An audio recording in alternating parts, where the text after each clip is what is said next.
I hate to cut you guys off mid-conversation. Oh, no, we should really get going on it anyways. Switch has got to get going, and me and Crumple are tired, and, well, Flatt, I don't know what your excuse is, but I'm sure you have one. I do. Our excuses, it's the end! Hello everyone, welcome to the Flat Pack Show, episode 41. We're going to be talking about endings. We're going to try and... I don't know, try to avoid being spoilerific. I mean... Let's just say spoiler alert right now. Spoiler, the show does actually have an ending. Like it has an episode. This episode itself does actually have an ending in mind.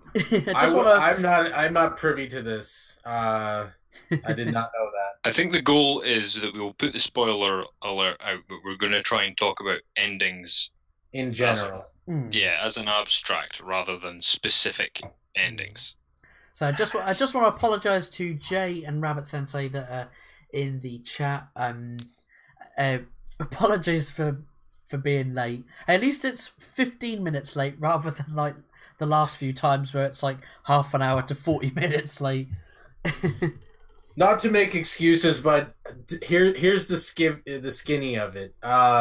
Basically, it's sort of like we don't, other than like a few like funny things and a few little discussions we have on Twitter, this is really the only time we actually talk like this throughout the week, and sort of we end up accidentally trying like catching up with each other and stuff like that. It's just ridiculous how fast the week goes, doesn't it? Yes, it goes by so quickly, and then bang, it's the weekend. Bang, oh, it's Wednesday again. holy shit! Bang, bang, it's Friday. Oh crap! So with that, hello everyone. I'm Flatmeister. Got with me as always, Switchpoint. I mean, I'm here, and that is the thing. We got Nerd Waffle. I mean, Switch may be here, but depending on your philosophy in life, and if you are a philosopher, I may or may not be here, and we all may or may not be here. We're in a simulation. The end. And we've got Crumple Point as well. Present. And so with that, just the four of us talking about endings. Where should we...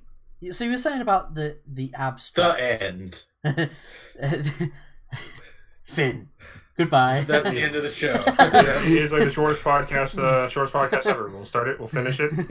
It took us 15 minutes. We were late, but we're just gonna end it right away. Scrolling. So, Finn. And with that, I've been Flatmeister. It's been Switchpoint. It's been Nerd Waffle. And it's been Crumple Point. We'll catch you in the next. Stop it, because I can just tell you're itching to really do it. So Stop before we go too far. No. So I guess if we're just honest with the audience, the reason that like I suggested it, and I think the rest of the guys agreed to this topic, is the fact that so many, well, everything's start really strong, and then by Act 3 or just at the very end, they just fall on their faces. Like, can I point out that like Scott Snyder is terrible for this? Oh well, that's the thing, and we should get into this as well. And this is what we're doing. Like, this is what I mean by like we're going for the abstract rather than the like specific stuff. Like, so my thing was, I keep seeing this trend of you get to say 3/4 of the way through a movie or story, and they then have this like crossroads where it either just falls dead, like there's this huge lull until the end battle scene or whatever, by which point you don't care because you were bored for the last 20 minutes, half an hour. It's worse with things like movies and stuff getting longer too. Or, as Switch I'm sure will be able to elaborate in a moment, you get people who cannot stop a story from just escalating and getting bigger and bigger and bigger until it's not about what it started out being about. Yep. Yeah, I've been there. Not a fan of it. I think that's the problem with being a storyteller or a creator is all this world building and then all of the introducing the characters and developing their character and just finding it hard to wrap it all up at the end, like knowing how to, just how to wrap it all up. Yeah.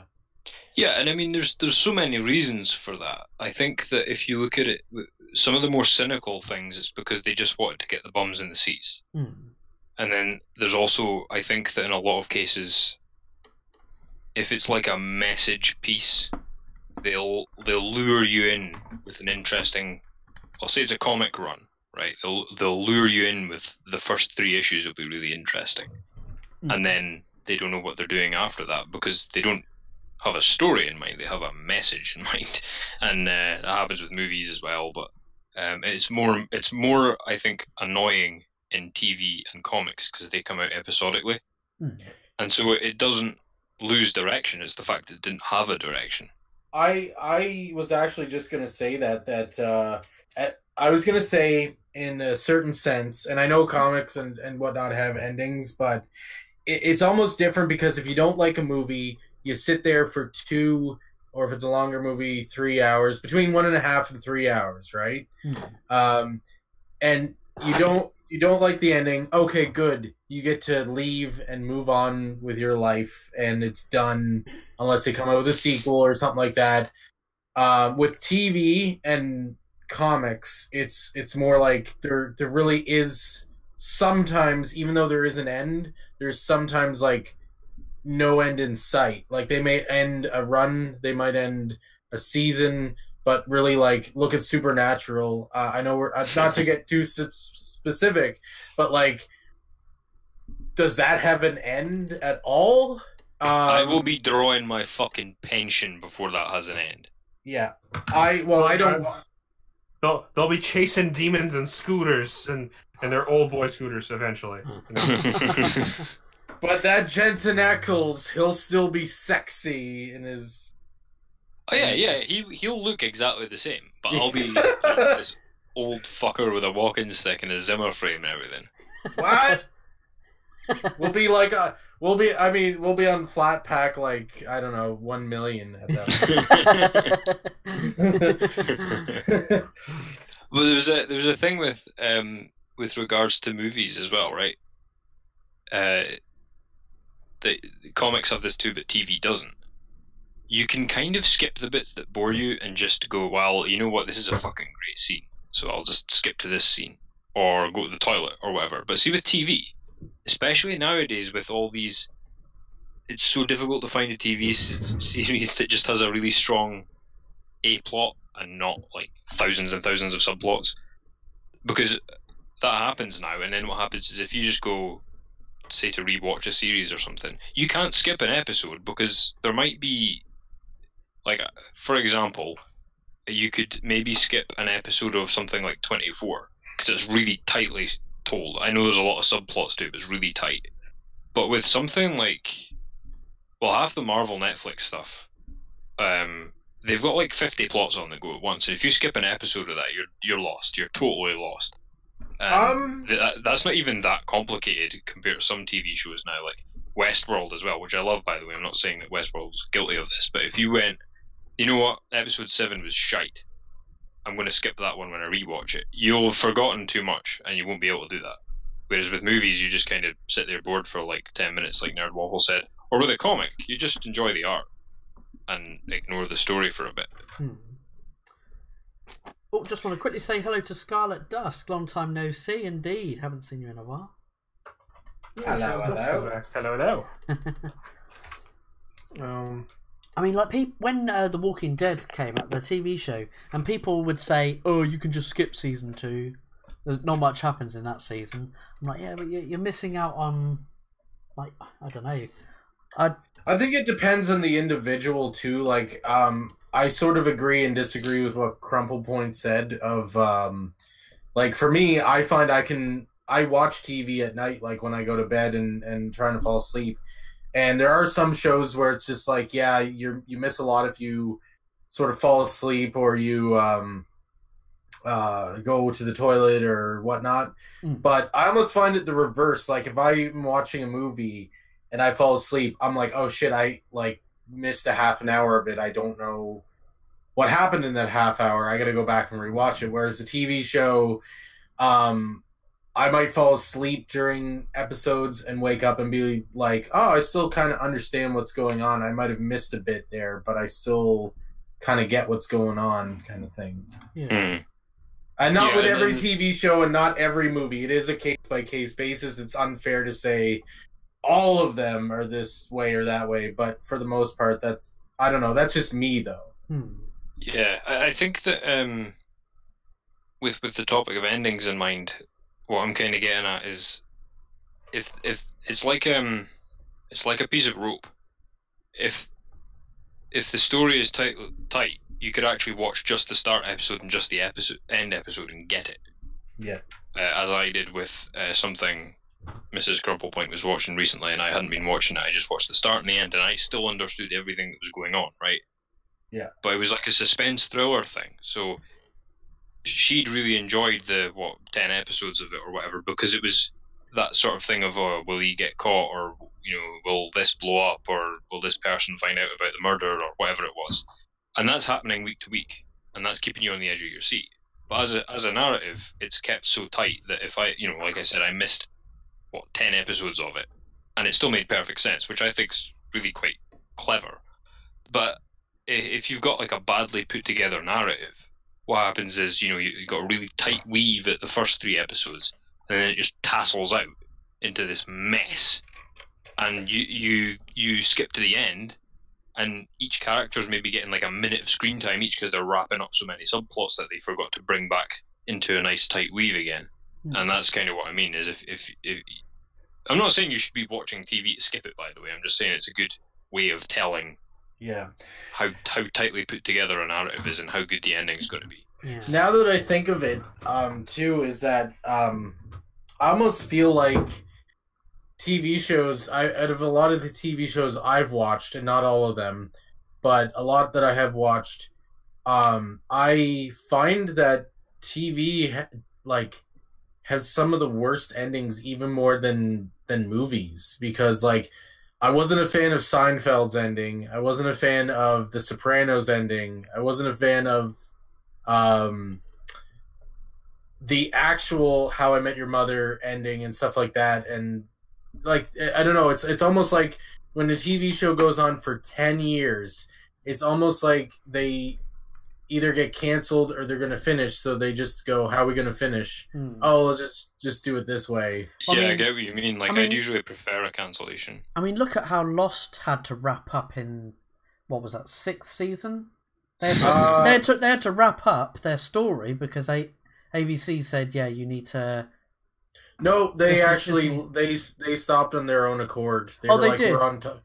Yeah, we're on top. We want to stay on top, and we want to wrap it up. We don't want to tie off all the loose ends, but we want to tie off the main story kind of thing. I was really impressed with one of my favorite TV shows, possibly my favorite, was Justified, and that was it Justified though? No, it was absolutely Justified. And that was 6 seasons long, and it was the 24 episode format, so that's a lot of TV. Yeah. And they were actually commissioned, so they were commissioned for 7, and they'd planned the ending for 7. And so planning an ending is noble enough for a TV series. But what they did was the writers actually went to the producers or whoever it is, the TV company, and said, look, we think that this will have far more punch if you let us just do 6 instead of 7, and we will wrap everything up in season 6. And it fucking blew me away. It was a brilliant season. Well, every season of it was brilliant, and I was so impressed that they did that, because they did themselves out of a year's work and a year's salary and all that shit to tell a brilliant story with an ending that absolutely just hit the mark perfectly and wasn't a cop out. It wasn't a stupid twist ending. It wasn't a gimmick. It was just a really solid ending that fitted the tone of the rest of it, and they made that choice on purpose. Whereas with most other series, you're kind of hoping it will get cancelled before they have to tell the ending. I like the and Netflix does it a lot, and I find that actually I find UK TV shows do it a lot, which is like over here in North America, a lot of TV shows that are made in North America are the 24 episode format. I find that in the UK the format is closer to like 12 episode seasons, and I think over there they're called series. They call a season a series. That's it, right? We've adopted the American names to not confuse people, but you call it a series. We call the way British programming worked. Yeah, it was a series, and if you were going to do 6 series, then it had to be renewed and shit each time. Yeah. But that the only ones that weren't renewed like that were soap operas. We have it, but ours is called like a series over here is called a season, and like the full story is called a series. Yeah, that's what I mean. Like that's what you guys do, because your TV broadcasting is it's formatted to the school year. Yes, exactly. And ours isn't. Especially the BBC, because the BBC just kind of puts stuff on. You guys, your guys' stuff either comes out before Christmas or after Christmas. Is how like Doctor Who comes out.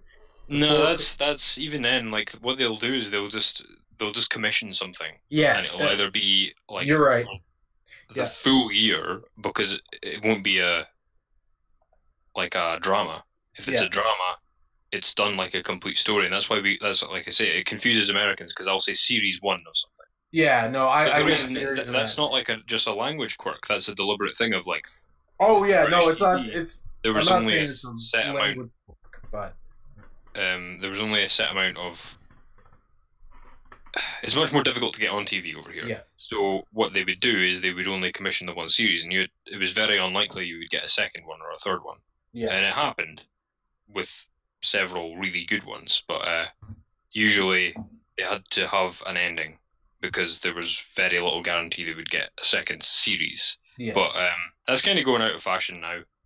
I honestly model and getting more TV channels, but I honestly like the idea of having 13 episodes as opposed to 24, because it almost, if it's done properly, you don't have time to have those the 13 episodes still have, every TV show is going to have their filler episodes, but you have less room to make so many filler episodes like you do in a 24 episode season.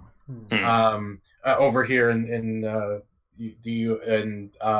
North America, and I think that a lot of endings are better because of that, because like what you described of like they don't know if they're going to get a second series. Over here it's kind of the same thing, only they plan to have a second season, but sometimes they don't get it. So sometimes you'll have a lot of shows that start up and then they'll end, but they won't end. They'll end on like a cliffhanger or something, so that they don't, because they don't really know if they're getting a second season or not. And sometimes you have just a lot of really one season shows that just don't get a second season and have a confusing ending to them because they thought they might get a second season. Mm-hmm. I know some shows also, though, like some companies will bite the bullet. Like they'll pay for so many seasons and they'll bite the bullet and just cancel it anyway. Yeah. That does happen. Firefly.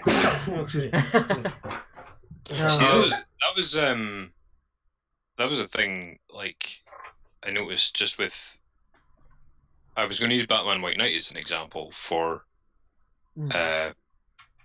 things that had stupidly convoluted leave the door open style endings. The way Batman White Knight, and like, you know, like, it's all well and good for me to say how it should have ended, like, with all my authority, but I mean, you know, it's our fucking show, right? The way Batman White Knight should have ended, and the measure of it being a bad ending, is it should have ended as it begun, which is with Batman and the Joker and a room, and that's it. That's how it should have ended. How it actually ended was the final episode of that, or whatever issue of that, had something like 10 main characters, none of whom got any particular focus at the end, and just massive amounts of info dumping with a really contrived twist, will we get a series 2 ending? And I was really, really thinking about this in regards to, like, not what really happened in the end, because that did disappoint me, but actually the formatting of the end showed you that it was a bad ending. And that's kind of what I mean, is like, it should have, if you imagine the plot laid out on like a cork board, it should have like expanded in the middle, like it should be an I shape, and it gets really big in the middle, and then it starts like tapering in again towards the end, to the point where it's like just Batman and the Joker. And they didn't do that. And there's a lot of series or films and stuff that just seemingly are incapable of doing that. And what they do is, instead of being like that eyeball shape, they get to the middle and they just keep expanding out the way. See, I get it. Got plot threads just hanging loose, and you've like nobody gets any screen time. See, that's the thing. Is I get it more with TV shows than I do comic books. Because here's the thing, I get why TV shows go on for a long time. It sucks for the audience. It sucks for the viewers. It's good for the people, though. Like, I get it because there's so many people. It's such a big team of people that goes into making a TV show. And so they're employing all these people, and all these people want to keep their job for many, many, many, many, many years and stuff like that. On this one show, because once that show ends, they have to like reapply for other TV shows and other jobs and stuff like that. And I'm talking like the cameramen and the people behind the scenes and like, you know, that sort of thing. Whereas, and some of them might actually have contracts where they stay with the company and they just do shoot whatever comes around. But there's a lot of people that are on contract basis. Whereas comic books, it's more, it is a team, but it's a smaller team that are people who can make a really good comic book. If that comic book is really good, they can make like another comic book about maybe something else or a different Batman story or something like this. So it's weird to see them try to get a second. It doesn't make any sense to me why someone who's writing Batman is trying to get a second Batman story and instead of trying to tell that one story, you know what I mean? If it takes a couple of series to tell, that's fine, but why they would try to stretch it out is what it sounds like. It doesn't make any sense, you know? Well, that's part of it. I mean, like, the other thing that comes in is so the other thing that kind of bothers me is the people who have really great ideas. They have amazing ideas, but they don't seem to know how to wrap things up. Well, they always say that writing the ending is the hardest part. But here's the thing, right? The beginning is hard, too. Yeah, one of my favorite methods, the writer of Darkwing Duck, I can't remember his name right now, it escapes me, I'm sorry, for the comics, used to say that he'd write the ending first. He'd write the beginning and the ending first of a story, and everything that happens in between is kind of the story. And the reason he did that is so that he knew what the goal was at the end, like what he wanted to reach. And that, I think, is really smart, because then that way you're like, okay, I know what the ending is. I know how many issues that's going to take. I've set how many issues it's going to take me to get there. So I know that my climax has to happen around issue 3 or 4 because I want to finish at 6. And then I need to then work my way into that ending so that it feels more natural. Yeah. Also, for anyone who hasn't read the Darkwing Duck comics, I do highly recommend them, actually. They're actually really fun, well-written, and on a plus side, not only they stand alone, great stories on their own, but also parodies to some of the greatest comics, such as Dark Knight, all the time, which is really fun. And I mean, where else can you see a duck in a zoot suit? You know, this is true. Rabbit Sensei is also agreeing with you, saying, "Yeah, write the ending first, and then work your way backwards. At least that works for him. At least that works for me. Yeah, I think that like the ending in a lot of ways is the meaning to a story. So if the story doesn't have a meaning, it'll have a bad ending. But like if I'm being more forgiving of writers and putting myself in like or thinking of positions I've been in myself when I've been writing, there isn't like the story isn't sitting there and you've got to dig it up and then that's it coming out in its perfect form. You're very much like discovering it. So there's no right or wrong way to do it, which is really irritating. Because you might find, for instance, that you had in your head this story that actually should have taken, say, I don't know, let's just say 32 hours, like, because I don't know how to, you know, that's a good thing that you can use for any medium. So let's say it's a 32-hour story. But what actually should have happened is you should have taken 60 hours or 20. And you don't know that setting out. You have absolutely no idea. And pacing becomes really difficult. This is why I think plot outlines are so important. Yeah. Because you need to be able to see in an overview the pacing and progression of a story. And I think, like, to raise or to go back to what Switch said, and even what Nerdwaffle was saying in regards to TV, but applying that to other things, I think you can absolutely, as the audience, tell the difference between an author that's been like a guy hitting, you know, at a shooting range and he's just hit the target, versus someone who's like stumbling around in the dark trying to find things. Yeah. And that's how some endings feel. Some guys absolutely just hit the mark and you feel it hit, and then other guys are like, the story hasn't finished but the book has, you know, and they've just been like stumbling around not knowing where anything is.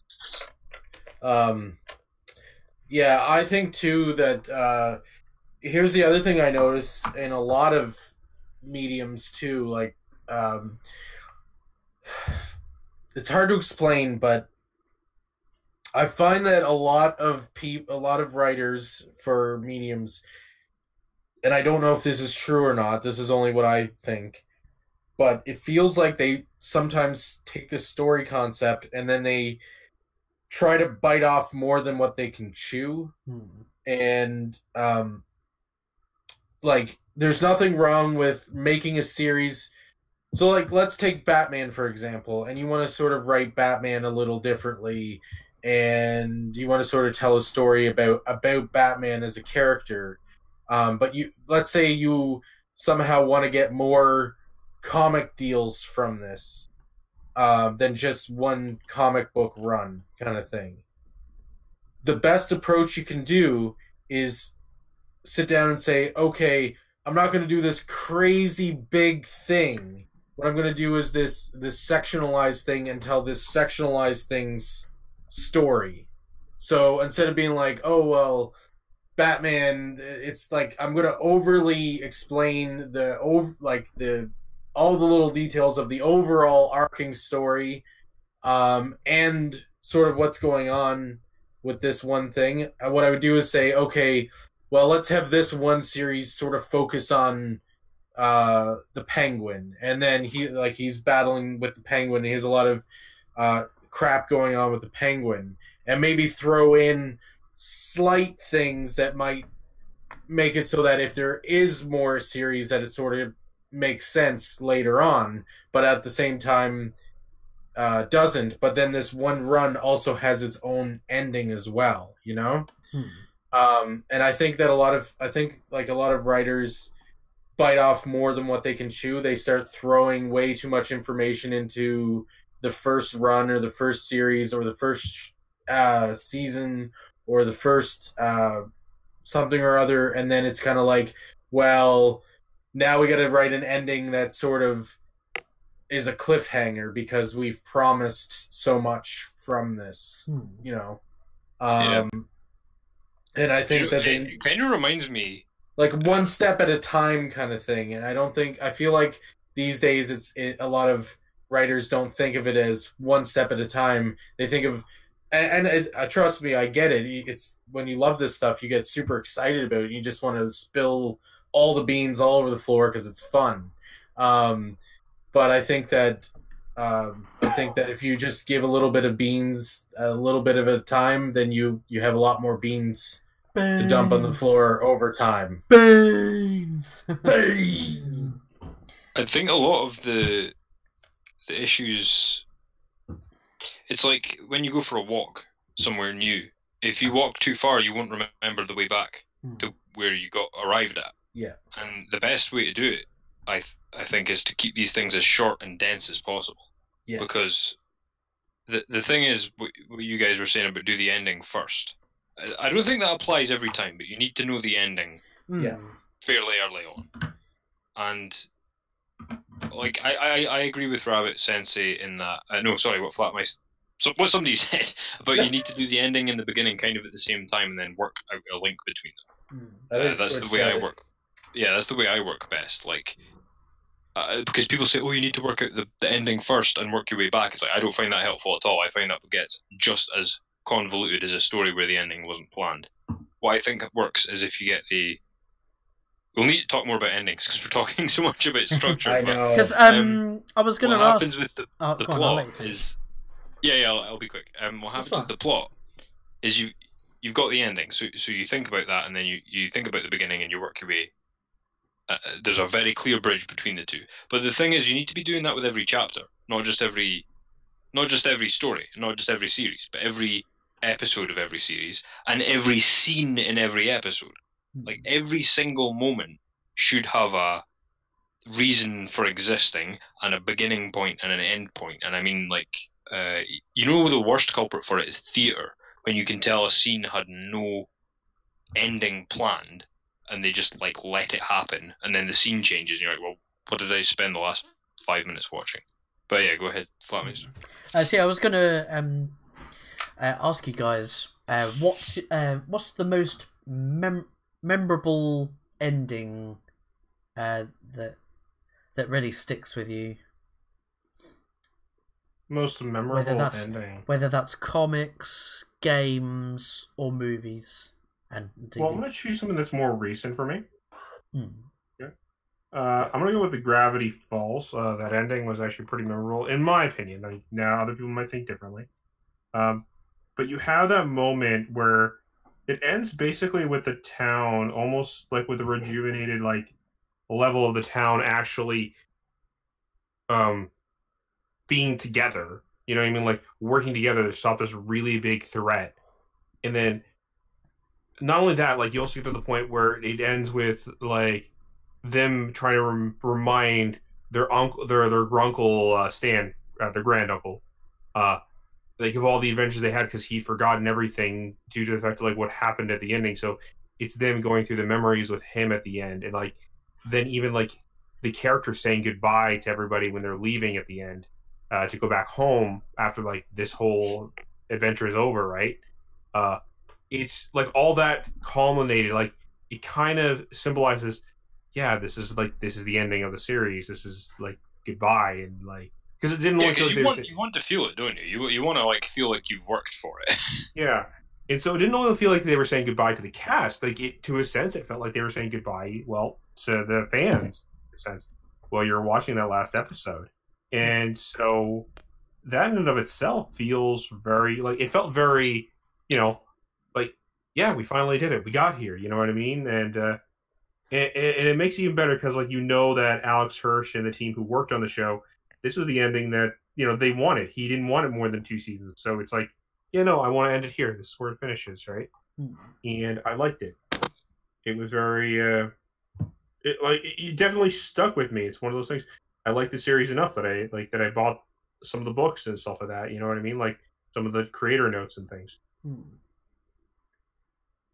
What about any other forms of media? There's a memorable ending that sticks with you, Switch? Well, I mean, definitely.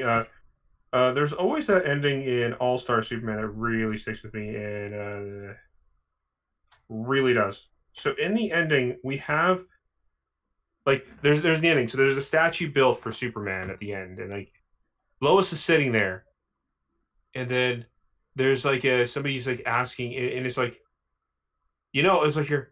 So are you? It's like why aren't you ever sad that he's dead? And he's like, that he's gone. And she's, he's not gone. He's up there. He's in the sun. He's just going to fix her up, and he's going to come right back. Right?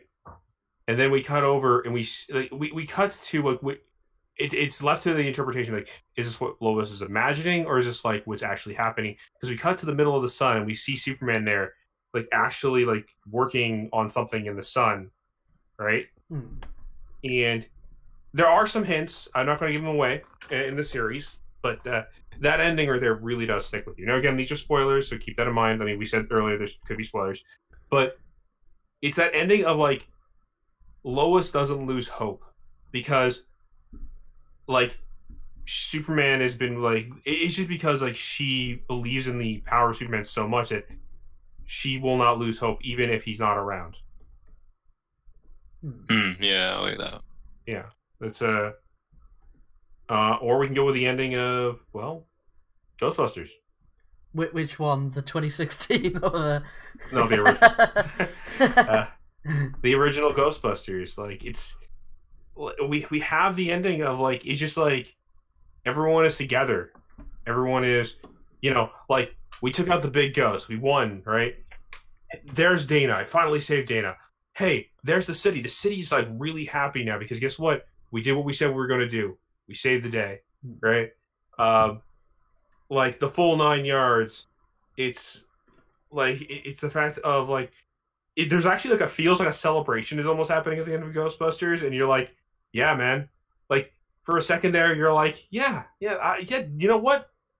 You survived the end of the world. You might as well celebrate and have a good time. Yeah. And like, yeah, that's definitely what like that feels like.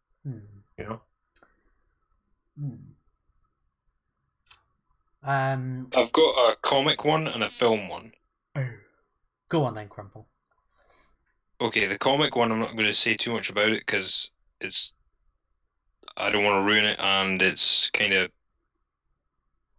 difficult to explain. But the comic is The Winter Men, which is my favorite comic ever. And Brett Lewis is a really tremendous writer. John Paul Leon is a tremendous artist. And both of them are really, really, really nice on the internet. And nice for a change. Yeah, Brett Lewis, I was so pleased because he's a bit of a recluse, and he was on Twitter, and I'd been following him for a while because I thought he was a fan page of himself, but he's not. It was actually him. Yeah. And this is where Twitter is great, because this is what I originally wanted my Twitter for, which is I actually got to tell this dude, like, the comic you wrote and had the most awful time trying to get made, and like got that, Wildstorm collapsed in on itself before the thing could get any traction, but it got out there, and I said, as crappy as all that was, you made my favorite comic. So he was obviously really happy about that. And the ending of that is perfect because it's a great ending. Like emotionally, it's great and bad at the same time. Because what happens is you get this brilliant. I find that like a story's ending, it's like what actually happens in the story is only half the battle. The other half is the structure of it, the ending itself. And what they do is in The Winter Men, they have the guys, the team wins, and it's great and it's awesome, and then the hero kind of rides off into the sunset. So you've got that as the function of what the team does. The problem is that the personal lives of everybody on the team have been utterly destroyed, and they all hate each other. So it's this really bittersweet ending because the actual character endings are horrible, but the story ending as a plot is really kind of yay, and it's a very strange. You don't know how to feel about it, and then at the end, there's like a single panel on its own, which kind of just you get the ending and you get the emotional impact of the ending, and then it doubles that by giving you this one panel of something which is on its own, which I thought was really clever. But the film one, I thought was a worthy mention because it's Inception. But it's nothing to do with the spinning top. I think that like when people go on about the spinning top thing and was he dreaming and all that, that's a bit like remarking like there's a tiger that just ripped your throat out and you're remarking about one of its whiskers being a funny colour. It's like, did you miss the rest of the fact that you just witnessed one of the best endings in cinema? We're arguing about this fact, which it's not like there's not anyway. I'm not going to get into the was he dreaming thing, but the thing is, it's really clever because there's no third act lull in that film. Chris Nolan sometimes does that, but he didn't do that in Inception.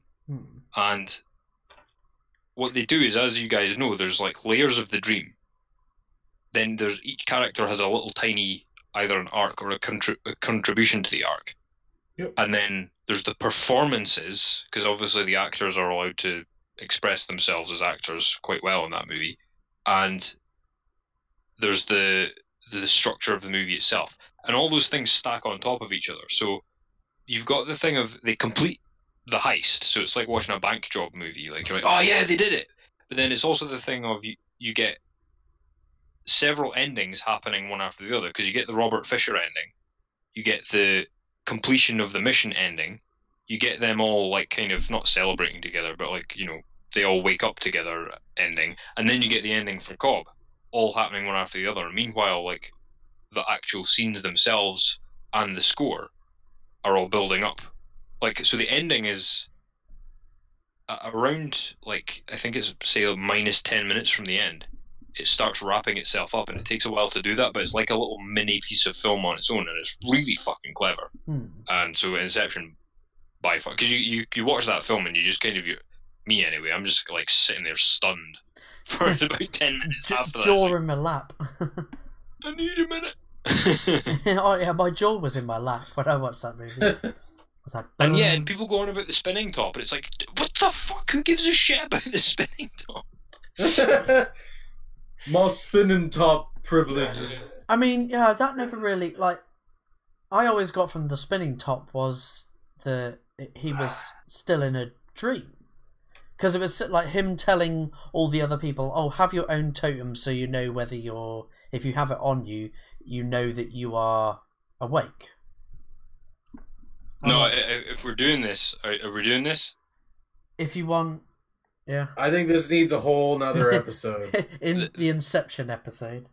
Well, Chris Nolan deliberately wanted to make the ending ambiguous. And that's So what I like. I like ambiguous endings. There's the fact that you'll never get an answer because he purposely designed the fucking thing to not have an answer because it's a story. But with the spinning top and all that sort of stuff, it wobbles, right? Like, to the point where it's just about to topple. Now, in a dream, it doesn't do that. It just stays stable, and he shows you that. Like, the wobbling alone kind of gives away that he woke up. If you count the layers of the dreams, he almost definitely woke up. You know, I don't have a calculator on me or whatever, but like if you count, he definitely woke up to the level that he was at the start of the film. Now you can argue whether he was awake at the start of the film or not, but nah. And then the other thing is, that's not his totem, that's his wife's totem. His totem is his wedding ring, and he never showed anybody that. So he would know if he was dreaming or not, because he would have his own one. See, what about the mission? Was that all part of his dream as well, then? Or was that... What do you mean? The whole mission of putting this idea in the guy's mind while he's dreaming. I can't remember the characters' names. See, that's where the real question lies in. I mean, like, we don't know how deep this actual theory goes. Yeah. Deep like a subconscious. Like an assassin. I have watched that film an autistic number of times, and I'm telling you, it's like, it's almost certain that he woke up. I need to watch it. The only way he couldn't have woken up is if he was asleep at the start, which is possible, but unlikely as well. As for now, I have Waffle. I wanted Waffle to answer this question first, and then I also want you to answer the question, Flatt, because I also have a question for the board as well. If you want to go first, Flatt, you can, or I can. Doesn't matter. Mine are quite quick. So memorable ending. I was thinking, in film, The Usual Suspects is a memorable ending. Like all that, like the information isn't even. You know how like exposition dumps, like a character will go blah blah blah blah blah blah blah blah blah. And just literally dump a load, like with Crumplepod, your old video on this is the final issue of White Knight, where it was just a big exposition. Yeah. The Usual Suspects with that sort of final, spoiler alert by the way, for a movie that was in the 90s.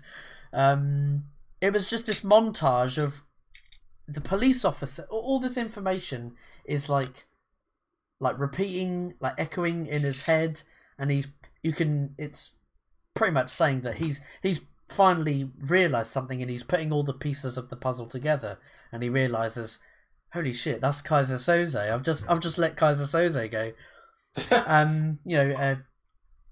What was Kevin Spacey's bloody character called? Honestly, I'm usually good with names. I don't know, but he's chosen to live his life as a gay man. I was wondering when that might come up. He pretends. Imagine memeing yourself like that. Like, Jesus. But yeah, sorry, continue. But with that bit showing him limping down the street, and then you suddenly start to see him sort of straighten his feet out, and then he starts walking normally, and you're like, what the fuck? I'll find it here. Verbal Kin, wasn't it? He played. Didn't one of the Scary Movies make fun of that too at the end? Like, yeah, it was Scary Movie. Yeah, the first Scary Movie. The first one, yeah. Yeah, like with I told you to, don't come in my room when I'm cleaning. And he's dragging he's got a massive boner, and he's dragging a Henry the Hoover behind him. Oh dear. Anyway, off track there. Sorry. I know, terrible. We need a whole episode on Scary Movie. Yeah, and all the ways that it wasn't fucking. No, I don't mean it. Only the first two were wasn't funny. You finished that sentence and then you shut the hell up. I was gonna say it wasn't acceptable for public consumption, and we should decide how to deal with the producers of it. That's fair. But yeah, see, only the first two had anything good to offer, and then after that, it just kind of itself. See, I don't know if it was like as unfunny as I remember it, or whether it was just because so many people. I had a real issue with Family Guy for the same reason. So many people my age were like just watching it because it was like not supposed to be for our age group at the time, and also they would use that movie and its quotes as a substitute for not actually having a sense of humor. So it was like somebody would say something from the movie and everybody would laugh, and it was like, what? I don't know. I thought it was a funny movie. I thought the first two were funny. The 3 and 4 were somewhat enjoyable, but not like crazy funny or anything. I think Family Guy was funny, and I think other things were funny as well. But yeah. Yeah, so the Kaiser Soze thing, like I was going to say, is I've actually never seen The Usual Suspects because that ending was so famous that I knew what Kaiser Soze was before I knew what The Usual Suspects was, so I knew there was no point in watching that movie. And I'd also say The Mist, Steve Darabont's The Mist with Thomas Jane. Oh, the original. Yeah, which was the adaptation. Was it the original? No. It was an adaptation of Stephen King's short novelle that he did of the Mist. Was that the original? I thought there was a movie before it that was also based on Stephen King. I'm not sure. I don't know. I don't know though. The thing is, I know the Tom Welling one was terrible. Yeah. And I don't think it was Tom Welling's fault. It was Superman's fault because of the curse. I don't know. But it was such a nihilistic ending. It was it was a bittersweet ending. Have you guys seen The Mist with Thomas Jane? Yeah. No, I've not seen it. Oh, you've not seen it. I want to avoid spoilers. I was going to say though, have you seen 12 Monkeys? No. Yes. Film, not have you seen physically 12 Monkeys running? I've seen both 12 Monkeys and I've seen 12 Monkeys. You decide which one is which. I'm not going to even say what the ending is because everybody needs to watch that movie. Yes. But the ending to it is so good, as in it has the effect it wants to so well, but it's a bad ending that I can't watch that film again. I've seen it once and I just can't bring myself to watch it again because the ending is so mind-fuckingly horrible, which was its intention, that I cannot bring myself to watch it again. And it's just like, I always go to put it on and I'm like, I can't do it. And it's like, it's not because it's bad, it's actually because it's so well done. So, hats off. It's funny story about it. It's I used to run a movie club with people at work, and it used to be like there'd be a theme of the month. So like around Christmas, it would be like holiday themed movies, and I don't know, months that didn't really have holiday type movies or something or a theme. I forget which one that was thrown in, but someone had suggested it, and it had won. And it was actually an amazing movie. And it's kind of crazy because I used to watch every suggestion, even if they didn't win. But 12 Monkeys was one of the ones that actually was one of the best suggestions in the entire movie club. Some of them were really terrible movies, but yeah, 12 Monkeys was really good. Rabbit Sensei says his most memorable ending is from Frasier, even though like the season finales are about a decade old. Any of you guys remember Frasier? The ending. Yeah, I didn't see the ending though. That's so I'm not sure. I saw it in a Watch Mojo list of like top 10 most. God damn it, Flatt! Why are you giving them your views? I know. Watch Mojo needs to just die. I know they are a cancer on YouTube, aren't they? I want to do a top 10 shitty cancerous YouTube channels, and I want 9 of them to be Watch Mojo. I mean, I'm sure they have enough affiliate channels that you could get away with it. But they brought up Frasier. It was something like, disturbing when you realise like what happens to some of these characters or something. It was a list of something like that, and it said something about Frasier that everyone else has found happiness in their life, but he's the only one that is alone by the end of it. Wow, that's harsh. Frasier. See, Rabbit Sensei is irritated at me for watching. How dare I give Watch Mojo views? That's right. Give your views to Rabbit Sensei Gaming. He needs the extra views. He does. Does awesome Let's Plays. So yeah, they're my memorable movies, endings, and say games. Spec Ops: The Line. Again, I think I've brought up that game in the past.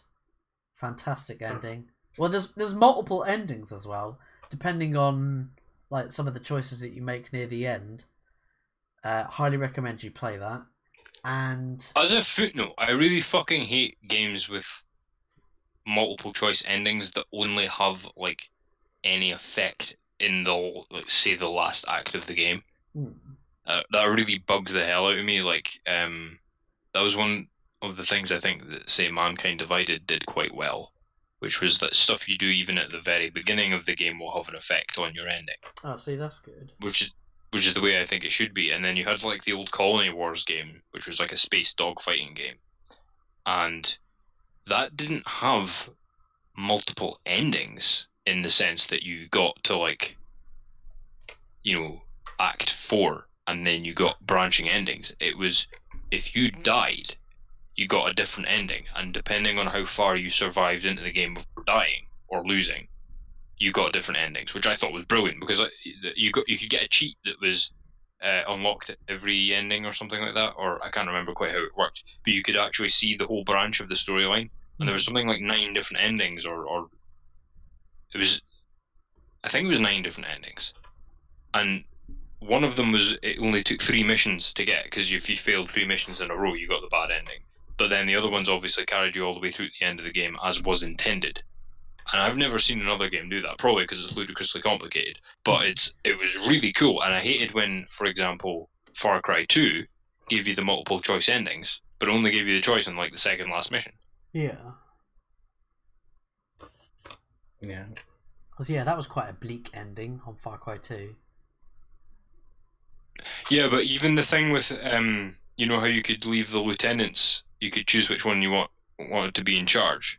Yeah, that's it. So you could choose like the big boss guy, or you could choose the lieutenants. But then it was like that was the second last mission, and then or maybe not mission, but it was like really late stage in the game. Yeah. And then the final ending, it was literally just like, go this way or go this way, and it was like, they should have been doing that from the very beginning. As I mean, it's been confirmed now that the Far Cry games are actually all set in the same universe. Bless you, whoever that was. Sorry about that. Was that you? Was it Switch? Well, it wasn't me. It was somebody in the next room. Oh, right. It sounded like you. Yeah, all the Far Cry games are set in the same universe, so I think that the Jackal in Far Cry 2, the arms dealer, I think he is Jack Carver, the character that you play as in the very first Far Cry game, Far Cry Primal Instincts, or whichever it was called. And there was several versions of that game. And then in Far Cry 3, I think there's... Well, you know that you find like items that you can just sell for money. You find blood diamonds occasionally, and it says that these are from the Baco Seiko region.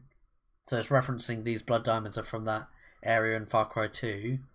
And then I think in Far Cry 4, again you find blood diamonds, and there is, I can't remember the name of the bloody character. He's the priest, the African priest. Where he's like, I am turning over a new leaf, RJ. And I think he is. It's alluded that he is one of the lieutenants from one of the factions. I can't remember. The priest is. Yeah, he's a priest in Far Cry 4, but it alludes that he was one of the lieutenants in Far Cry 2.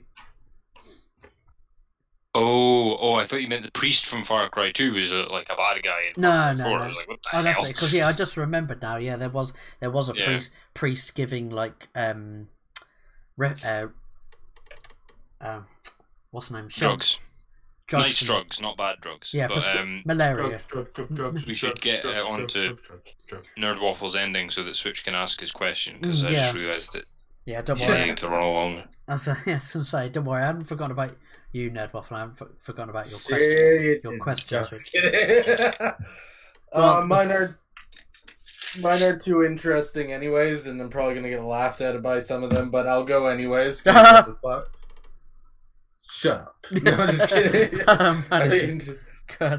So I tried, like, at first when this question was brought up, I was really caught off guard because when I'm watching something, I'll either be like, or reading something, I'll be like, well, that had a good ending. But then I just realized that I hadn't really kept a mental record of what had good endings or not. So I was kind of listening to you guys, and it was helping me come up with endings. For comics, I don't really have any, because not that I can think of. The thing about comics, though, is that the comics I like sort of all the way through, and it's not like the ones that I like have like impactful endings, but they have good endings. Because honestly, like, I'd say The Watchmen was a really good ending for comic, but I almost like the movie ending better. I know a lot of people are going to stab me for that, but that's fine. I agree with you. I deserve it. The comic had a really good ending, though, so I will say, actually, the Watchmen comic had a really good ending, and I know what they were trying to do, and it did it well. And this one's gonna I'll say my serious one, and then I'll go on to sort of they're serious, but people will laugh at. The one that it's a movie, and Crumple actually mentioning Inception kind of gave me the idea of, I really, really, really, really enjoyed the ending of The Prestige, because I thought it brought everything back around at the end very well, and that's actually the point of the entire movie. You know, like I have to say, Chris Nolan sometimes messes up the third act and lets it go to sleep for a bit, but his endings are always great. Yes. So I really like The Prestige ending, and I will say that there's a lot of Christmas movies that I find have really good endings and stuff like that, because they're heartwarming and stuff like that, and they're feel-good movies, and like, it's very rarely that you get a Christmas movie where, like, I don't know, like the house burns down and that's it. There's no like solving, like it's like, oh well, the house burnt down, sorry kids. I mean, I have to say A Christmas Carol like is a fucking brilliant ending. Like, yeah. What about it doesn't even matter which version you watch. the Muppets It's always Christmas Carol? brilliant. The Muppets Christmas Carol with Michael Caine? Well, the Dickens, just any of it, like, it's always the same ending. It's such a good ending. I was also thinking of the movie Planes, Trains, and Automobiles. Oh, it's such a good movie. And the ending is, see, the thing is like, typically I am the type person, and I think most people, there's a lot of people that are, and especially it's easy to sort of see endings like a mile away sometimes. But like the first time you watch Planes, Trains, and Automobiles, I don't know, maybe I was the only one that this happened to, and like other movies I didn't get caught off guard, and saw it a mile away coming, but I did not. I saw it when I was a kid, but I didn't really pay attention to it, and then I watched it as an adult, and I did not see that ending coming, and it wasn't like anything ridiculously crazy, but it was kinda, and it was a heartfelt, warm ending, and it was also oh shit, they've been like slapping me in the face with that fact the entire movie, and they are very in your face about it, like they have flashbacks to everything that this guy said, kind of thing, and you're just like, oh well, fuck me, I should have seen that like a mile away. But yeah, it had such a good ending, I thought, especially when you realize what's going on with this annoying character. And the last two movies, and I'm embarrassed to say this, but Ernest Goes to Jail and Ernest Goes to Camp. Sorry. That's okay. I don't know. They just had these epic endings, and they were like funny movies and silly and for kids and stuff. Well, they're family movies. I wouldn't say they're kids movies. They're family movies. So adults can like them too. But I mean, Ernest movies are classic as much as B-rated films they are. They were really well done B-rated films, and even though the endings were really far-fetched compared to the rest of the movie, they were still really cool, especially Ernest Goes to Camp, because I just like it. There's something, even though it's a silly thing, and even there is something really epic about the ending where he's just like what the fuck? Sorry, I just typed up Ernest Goes to, and there's this gif of him pulling a face. I'll see if I can. So Ernest Goes to Camp at the end. So like through the movie, they're at camp, and they tell like a native brave story of like of this young guy, and he had courage, so he couldn't get hit by the dagger or whatever, and like this old native chief threw the dagger and it didn't hit the Native American guy, and then he's like, if the young brave has strength or something, I don't know, there was three things, I can't remember the three things, and each one it was like something different, like the knife, the hatchet, and something else, and like all three of them were thrown directly at this guy because he had like bravery and strength and stuff like that. All of these weapons just like missed him. So at the end, they bring that all back around because these people are trying to take the land from the camp, and Ernest is kind of like trying to put a stop to that. So this guy comes out with like a fucking rifle and tries to shoot Ernest, but like Ernest is there, and at first he like kind of like tries to like dodge the bullet because he's like, oh shit, this guy's shooting at me, and then it doesn't hit him, and then he's like, oh fuck, the guy just missed, so he gets more cocky because that's how Ernest is, and he gets closer, and the guy shoots again and just like plain out misses Ernest, and then it's like reciting the same story again of like the native brave wouldn't get hit if they had like courage and strength and all that stuff. And Ernest just goes don't up. try that one at home, kids. Yes, by the way. yes, Jesus. And then Ernest goes up and then just like puts his finger in the barrel of the gun like any like cartoon or comic or whatever, and it's just like does his iconic laugh, the like laugh. And like the guy shoots again and it misses, and it's just like it's interesting because there's so much going on and they lead up to that throughout the whole movie. They're giving you like stuff, like there's a part where they show you, not tell you, but show you how good this guy is. Like he's on a construction site and they're just like talking, him and his lawyer are talking, and he's just like shooting beer bottles or whatever and like hits them perfectly. So they sort of like set you up for the ending, and the ending kind of knocks it down kind of thing. Mm-hmm. And that's why I really like the ending, you know? And it was the same thing with Ernest Goes to Jail. They throw you like they set it all up for the ending, and then they just like knock it down, you know? And I don't know, they're silly movies, and that's what I enjoy about them, but I also enjoy that if you can actually put some thought into it, and they're actually really good endings. I remember them as a kid, like it's coming back to me, like the Ernest movies. There's just a couple of gifs, like when you were talking then this gif was actually in sync with you talking then. Oh dearie me. So anyway, Switch, what was the question you were going to ask us? Well, I don't think we have time for it because it's... Go on, you can ask us. It is coming to it's the hour mark, but you can squeeze it in.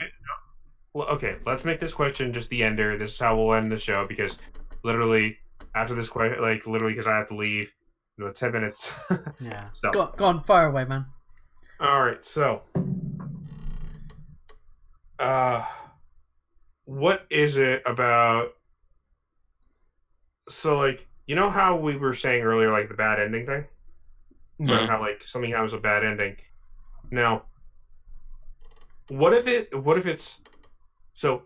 A question I haven't asked for you: is it that we ourselves are just not pleased with the ending, or is it just a straight up bad ending? Like, so my question is, like, let's say a series runs for so long. What if it's one of those things where just like there's no way you could please people? That's a good question. Right? It's a very good question. Right, because like, let's take a look at something as an example. Like, at this point, Supernatural's run so long, I don't think you could finish it in any way, shape, or form that would please anybody. That it would please anybody, or at least not everybody. Take a look at how like Smallville is. The way it ended was very dividing for a lot of the fan bases. Take a look at how like something like these shows that we mentioned, right? Even with comics, if it's a long-running comic book series, when it ends, sometimes, like, sure, sometimes people are okay with it, but, like, what if there's a time where no matter how it would have ended, there's no way you're going to please anyone, right?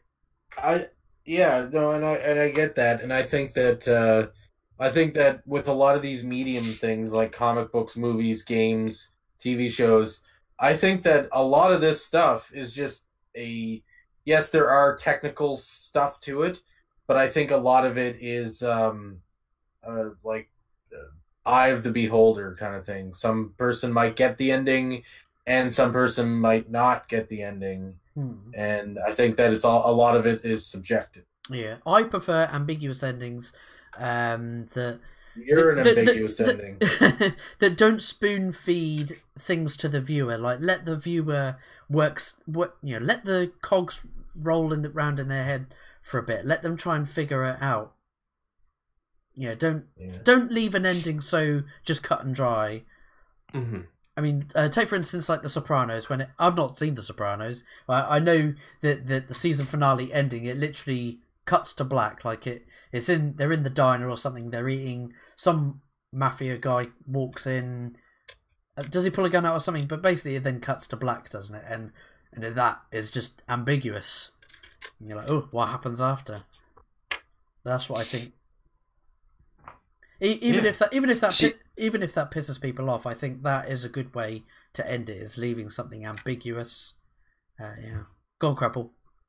Well, I think the reason that we spent so long talking about story structure is the reason that this question is important. Because it's like, have you ever... There's loads of situations where stuff like this happens, but you know when you're, like, say, going down the stairs?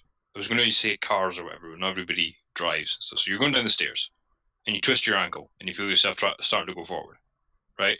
Now you know the time it's going to take you for you to actually finish falling down the stairs, banging your head and dropping everything in your hands is like quite a while away in your brain.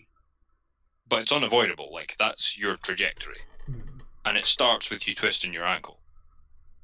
And the thing is, like a movie or like a story, it's from that very early point that you need to know what's going to happen, and it has to be kind of unavoidable.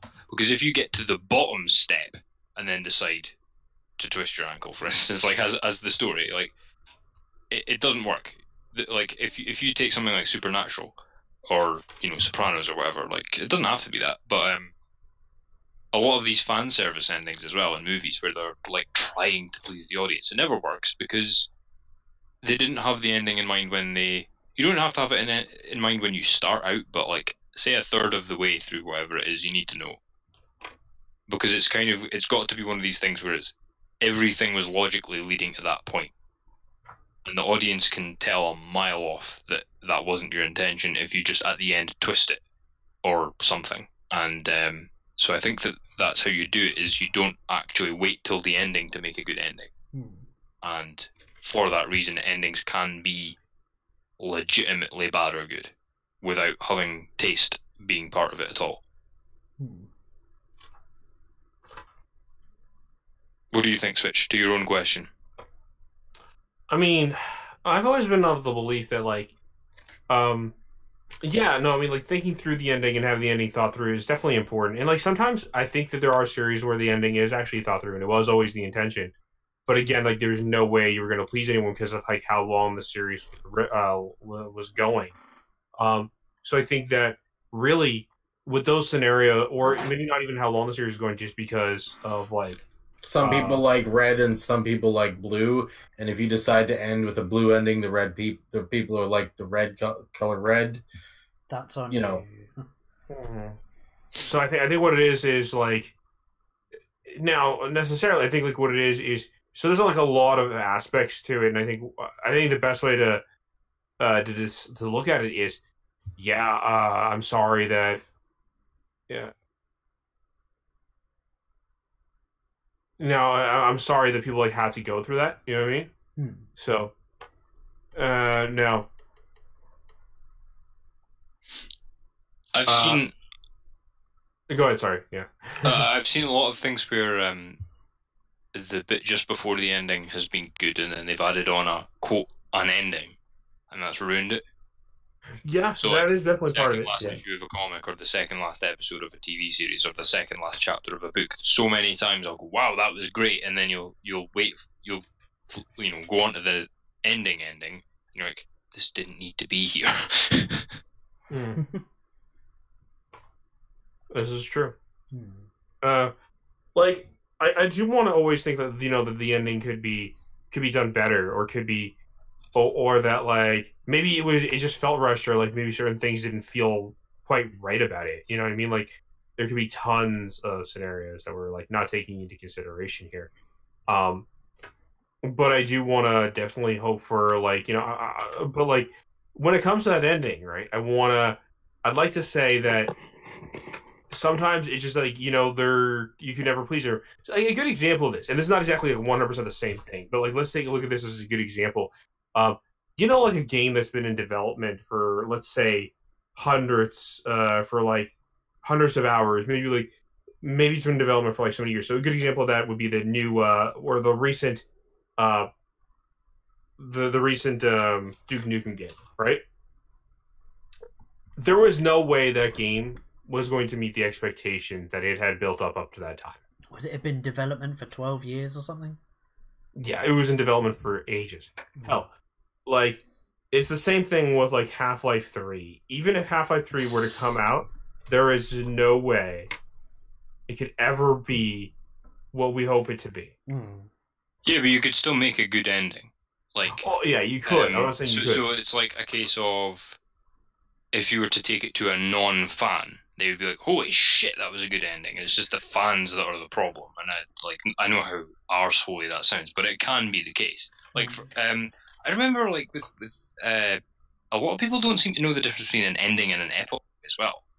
Like, did you say epilogue? You kind of an epilogue. You cut out briefly then. Oh, sorry. But, the ending and the epilogue. So you get the ending of the story, and it's brilliant.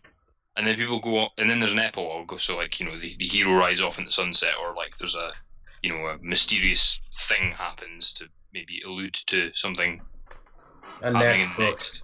You know, something like that happens. They go, oh, well, that was a shit ending. No, that wasn't the ending. That was the epilogue. Yeah. And like, you know, you can still not like it, but that's the thing that I've noticed a lot. Yeah. The epilogue is the post-credit scene. The post-credit scene of the scene within the scene. Anyway, I think we need to. I think we should. Yeah. With that, I think we should end the show. I think that pretty much gets a lot of our thoughts out there. Yeah, I would say that your question was kind of our final words that we kind of wrapped. Yeah, that was a good way to end it, and a good way to end the ending. It was so we're just gonna leave you we're gonna leave all you out there with this abrupt ending because it ended abruptly. Yeah. So it's been me, Flatmeister. It's been Switchpoint. Yeah, that's been me. All right, it's been Nerd Waffle. Keep it toasty. And hold the person next to you. And it's been Crumple Point. And they all lived happily ever after. Finn. Don't tell me how to live my life. We'll catch you next Wednesday, 11 PM GMT, for the next episode of the Flat Pack Show. Thanks to everyone tuned in. And we'll catch you in the next episode. Keep it toasty. See you.